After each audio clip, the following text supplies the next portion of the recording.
Jattat sattvagunam satcham Shantam bhagavata padam Jadahur vasudevaksham chittam tan mahadatmakam.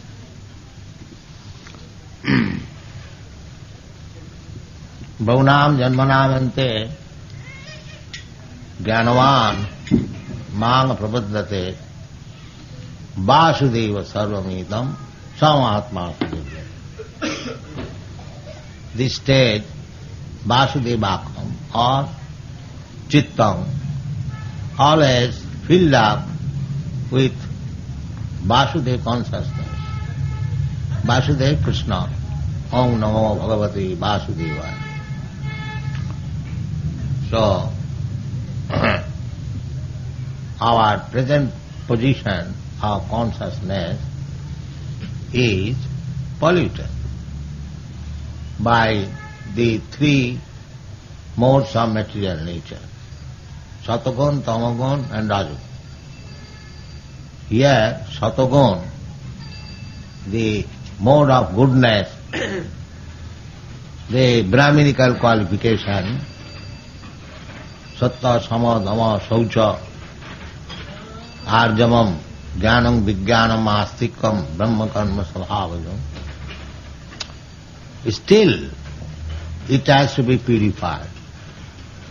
That is called Satchang. Satchang means completely crystal-like, clear.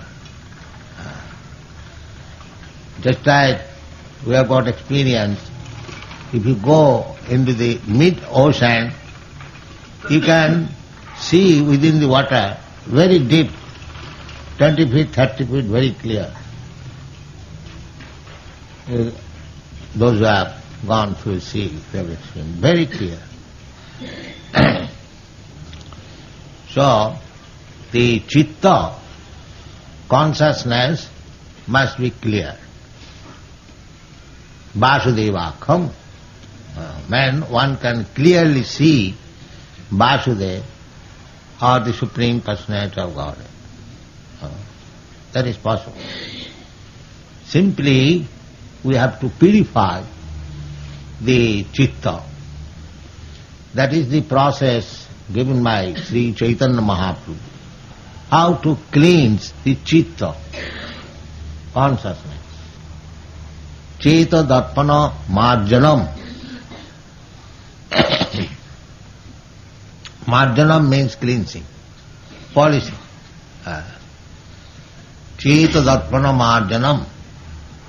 And as soon as the chitta or consciousness is perfectly cleansed, then bhava mahadavagni nidvapanam. This bhava mahadavagni in material existence is compared with blazing forest fire. This is the right comparison, because in the forest nobody goes to set fire, but it takes place. You cannot stop it. And when the forest fire is there, you cannot stop the fire also by your so many counteracting methods, namely getting the fire brigade or buckets of water. That is also not possible. Therefore, Srila Vishwanath Chakravarti Thakur has compared this material life as blazing forest fire. Samsara dava naladira loka. This material world is blazing fire. Blazing fire means the forest fire. The forest fire, the example is very typical, because nobody goes to set fire in the forest. Neither it is possible to extinguish the fire in the forest by your so many counteracting methods. This is very appropriate example. Similarly, in the material existence, nobody wants any trouble. But automatically the trouble comes. Everyone has got experience. Everyone is trying for happiness. Nobody wants for distress. But distress comes here. You cannot stop it. Therefore those who are advanced in knowledge, they take it for granted that I do not want distress. So the distress cannot be checked. It comes upon me. Then why shall I try for happiness? It will also come. This is very right conclusion. If without my endeavor distress comes upon me, so there are two things, distress and happiness, two counterparts.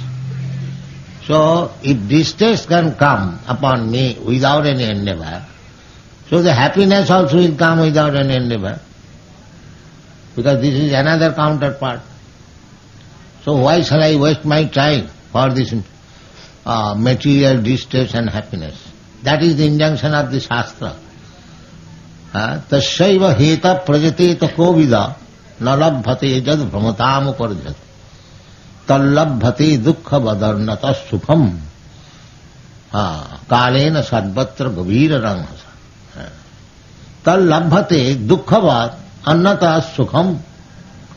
Just like distress comes upon me without endeavor, similarly, according to my destiny, destiny means to some extent we suffer and to some extent we enjoy.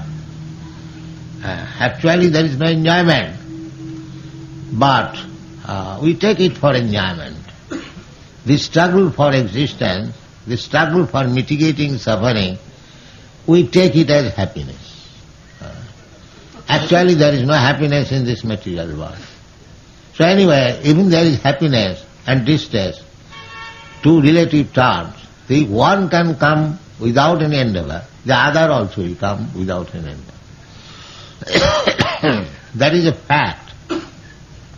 Everyone is trying to become happy according to his own mental concoction or endeavor, but there cannot be any unalloyed happiness. That is the nature of this material. The conclusion should be therefore, we are destined to suffer a certain extent of so-called happiness and certain extent of so-called distress. The distress is also so-called and the happiness is also so-called. That is explained in the Bhagavad Gita. Agamo paina anitya tang titikhasa bharat. The happiness and distress which comes and goes, they are anitya, they will not stay. The example is given, Shitosna Sukhadukkada. The winter season and the summer season, they come and go. To somebody, winter season is very nice, and to somebody, summer season is very nice. In a western countries, they like summer season very much, and in this tropical country, they like winter season very much. So actually, summer and winter, they are neither distress nor happiness. It is due to the touch of the skin. Matra sparsastu. Matra sparsa means it is due to the touching of the skin. We feel like that. Distress and happiness. Actually, this material world, as certified by Krishna, it is place of distress. There is no happiness. Dukkhalayam asasatam. It has been described in the Bhagavad Gita. This place is place for miserable condition. Dukkha alayam. Alayam, so long you are not annihilated, this place is dukkhalayam. It is miserable condition. We have several times explained. So, we have to purify the consciousness. Then we shall be without any touch of this so-called distress and happiness. That is prescribed here. Sattva jatta sattvagunam satcham. Here there is little happiness in the sattvagun. But still that sattvagun can be contaminated by rajagun and tamagun. Rajagun, tamagun directly distress. And sattvagun, there is little taste of happiness. But that is not complete happiness. The complete happiness is that sattvagun without any touch of rajagun and tamagun. That is transcendental. So here it is described that jatta sattvagunam, sattvagunam does not this sattvagunam, rajagun, tamagun, sattvagun, but satcham. Satcham means clean, completely clean, without any tinge of material quality. Jatta sattvagunam satcham shantam. Shantam. Everyone is seeking peace of mind. People come to a spiritual society or some other way, everyone is searching after some peace. Shantam. Shanti. The Shanti can be attained when this sattvagunam satcham, when the sattvagun, your status will be on the sattvagun and completely cleans, then you can get Shanti. Completely cleans means, that is explained in the Bhagavad Gita, na sochati, na kankati. There is no lamentation and there is no hankering. Then it is Shanti. As soon as there is some hankering, you cannot have Shanti. That is not possible. And as soon as there is some possession, you cannot be without lamentation. The two things, material, they are ruling over us. We are hankering after something which we do not possess. And what we possess, if it is lost, then you are lamenting. So, Shanti means no hankering, no lamenting. That is called Shanti. So generally, whatever we may possess, but the hankering is there. That is Rajagun. That is Rajagun. Always hankering. Even up to the stage of so-called perfection, just like the Kurmis, they think that perfection of life is very, very high standard of life. Very happy, comfortable. Just like in the Western countries, they think that to have nice roads, nice motor car, and very high skyscraper building, and facilities, a modern comfort, what is called. So, that is the standard of happiness. And we, Eastern people, we are also imitating them. But actually ask them who possesses all them, that whether you have attained the position of no hankering. No, that is not. The hankering is there. What to think of possessing these material facilities? Even one goes to the heavenly planet. That is also included within the happiness of the karmis. They want happiness in this world as well as after this world. After death also they want to go to the heavenly planet, Sargalok. where the duration of life is many, many thousands of years, and the standard of happiness is very, very high. There the place is very beautiful, the women are very beautiful, the gardens there, these descriptions are there. Nandan Kanan and Apsaras there are. So this is also another higher standard of life, duration of life. That is the position of the Kurmis. And the Gyanis, they are hankering after to become one with the Supreme. They have experienced that even the standard of material happiness available in the heavenly planet, that also did not give them complete satisfaction. So they aspire to become one with the Supreme. That will give me happiness. I become one with monist. Aham Brahmasmi, I am one with Brahma. So that is also hankering.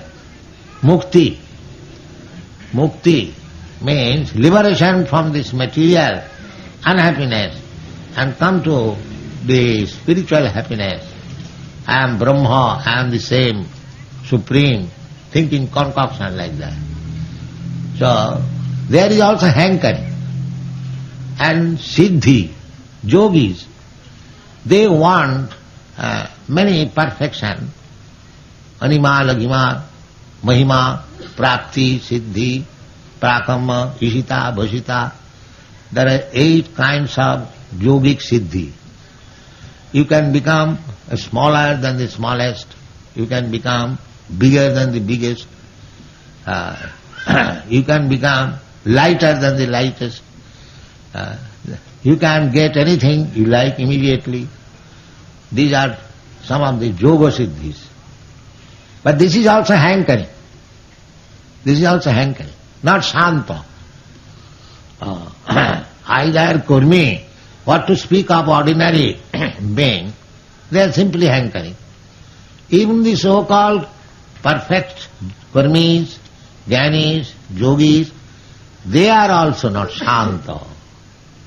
They are hankering. Therefore Chaitanya Chaitamrita Kar says, Bhukti, Mukti, Siddhi, Kami, Sakali, Asam. Kami means one who desires. So either you desire comforts of this material body in different standard of life, either in this planet or other planet. Just like they are trying to go to the moon planet for getting higher standard of life. Unfortunately, they are not allowed to stay there, they come back. So, you cannot go in the higher planets in that way. You must be fit for going there. I have several times discussed this matter. Just like American standard of life is better than our Indian standard of life. But you cannot enter America, or the Americans cannot enter India without required visa, permission. Similarly, it is not that by your whims you can enter into the higher planetary system. That is not possible. Anyway, these are the field of activities of the Kurmis, those who want to become happy by their active execution. I shall be happy in this way, I shall be happy in this way, and make me my plan like that. These are Kurmis. They are making simply plans to become happy, but they forget that this is dukkhalayam asasatam. This material world is the place for suffering. They forget that. The scientists and physicists, they are all trying to make this life very comfortable. They are called durasaya. Nati vidu shartha gatim hi Vishnu. What is that? Durasaya. They are thinking that by material adjustment we can be happy. Durasayadi Bahirartha Manina.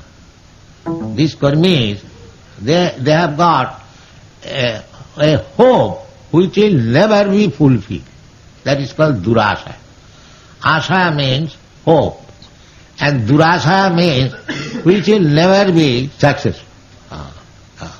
So this materialistic person, the karmis, they are trying to be happy by material adjustment. That has been described in the Bhagavad. Durasaya. This kind of hope is never to be fulfilled. It will never be successful. But the karmis, they think they will be successful. They are struggling very hard. The Durasayaji Bahirarthan. How? The Bahirartha. Bahiprajna or external energy or the material energy. The material energy is called external energy.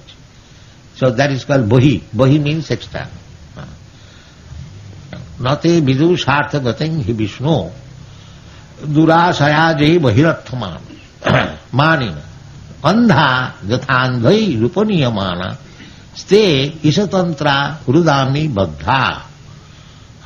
Because they are thinking tied up by the rules and regulations of the stringent laws of materialism.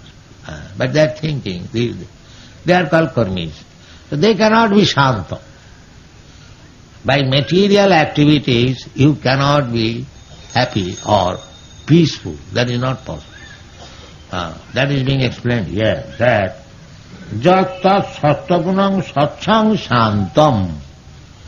Sattvagunam, you have to come to the platform of the mode of goodness, and still it is to be purified. That is called Vasudeva platform or transcendental platform. As it is explained in the Bhagavad, Vasudeva Sarvamiti. That time, when you come to that platform, you will see everything godly, Vasudeva Sarvam, Ishavasam Idam Sarvam. Everything God conscious. That is the platform of Shanti. Beyond that, or before that, you cannot have. Either you become karmi, or you become jnani, or you become yogi. There is no question of Shanti. That is not possible. Therefore Chaitanya Charitamrita says, the Krishna Bhakta Nishkam Ataev Shanti. A Krishna Bhakta, a devotee of Lord Krishna, a person who is fully Krishna conscious, he has no such desire. He has no such desire. Just like Chaitanya Mahaprabhu said in his prayer, Na dhanang, na janang, na sundaring, kavitang va jagadisha kamay. This is the position of devotee. Generally, karmis, they want something from God. They go to temple, they go to church for begging something. I am distressed, I have no money, kindly give me some money. I am hungry, give me my daily bread, and give me something, give me. So long we are on the platform of give me, you'll never be happy. You'll get it. If you go to God and ask Him, God give me my daily bread, so it is not very difficult for God to give you bread. He is giving bread to everyone. Why not to you? He is giving bread to the elephants, He is giving bread to the ants, and what you can eat. That is not very difficult thing. But you should go to God not for begging something, but for giving something. That is Vasudeva state. Then you will get Shanti. When you will go to God, not for begging material happiness or material liberation, mukti, bhukti, mukti, and not for any jugglery, magic things, just like yogis show some magic. if you want all these things, then you will never get happiness. You will be trouble. Therefore, a devotee, the Chaitanya Mahaprabhu's standard of devotion, nothing to possess. Na dhanang, na janang, na sundaring, kabitang, va jagadishakang. Nothing to possess. Na dhanang, na janang, na sundaring, kabitang, va jagadishakang. Mama janmani janmani, ishare bhavatad bhakti rahitukit. Bhakti. Bhakti means our relationship with God is bhakti, giving service. God is great and we are most insignificant servant of God. Our business is to give service to God. When we come to this state, then there will be shanti. Otherwise there is no possibility of shanti. Bhukti mukti siddhi kami sakuli ashanta Krishna bhakta nishkam ataev shanta. Krishna bhakta has no desire. Why he shall desire? He knows Krishna is there, whatever I need, he will supply. And Krishna said, Yoga khemam mahamyaham tesam nityavijuktara. Those who are constantly engaged in my service, I take care how to supply their necessities of life. Then why shall I disbelieve Krishna if I am Krishna conscious? Let me do my duty as servant of Krishna, and whatever necessities are required, he will arrange for that. If you become confident about this thing and completely engage yourself in Krishna consciousness, that is the stage of Shanta. That is the stage of Shanta. Completely dependent. Avasya rakhive Krishna vishwasapar. I surrender to Krishna. Krishna says, Sarvadharman parityajya mamekam saranam. So I give up everything. Even my livelihood, I give up. Krishna says, Sarvadharman. So, if I give up everything that I may be doubtful, then how things will go on? How I shall live if I live? No, you shall live. If you believe in Krishna, Rakhishyati iti vishwasa palanam. The Krishna says that I shall give you protection, so why shall I not believe it? This is called surrender. Full surrender. That Krishna, let me engage myself in Krishna's service as Krishna orders. Sarvadharman parityajya mamekam saranam bhaja. Aham tva sarva papeva mokshishyami. If we take this assurance from Krishna,